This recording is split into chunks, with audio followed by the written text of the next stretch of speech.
मनीषा अपनी कविता बोलेगी, उड़ान की जिद। नमस्कार, मैं मनीषा झा आज आपके सामने एक कविता लेके प्रस्तुत हुई हूँ, उड़ान की जिद। आशा है आप सभी को पसंद आएगा।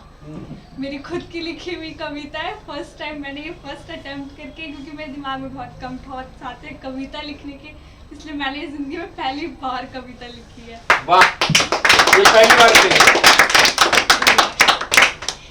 कंधों को किताबों के बोझ ने झुकाया, एप्पल बॉल से गामा के साथ उड़ान भरने की जिद खुद पापा ने सिखाया। पंख फैलाकर उड़ान भरने का जोश है हम में, खुद से अपने सपने पूरे करने का जिद है हम में। चाह कर भी कोई नहीं हरा सकता हमें, उस जिद की दहाड़ है हम में, उस जिद की दहाड़ है हम में। कंधों को किताबों की बोझ सहन करने की जिद है, अकेले कमरे में एप्पल से बॉल और एक्स से गामा के साथ बात करने की जिद है।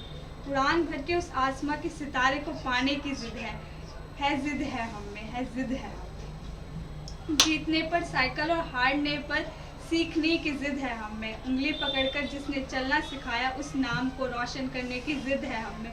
उस शेर सी दहाड़ है हम में, उस पंख सी उड़ान है, भविष्य को उज्जवल करने की जिद है हम में, भविष्य को उज्जवल करने की जिद है हम में। बहुत अच्छा और बहुत अच्छी कविता भी लिखी हो, यदि खुद ही लिखी हो तो। और ये अच्छी बात है कि आप लोग खुद अपनी रचना भी करते हैं और उसको हमारे सामने में लोगों के सामने पेश करते हैं।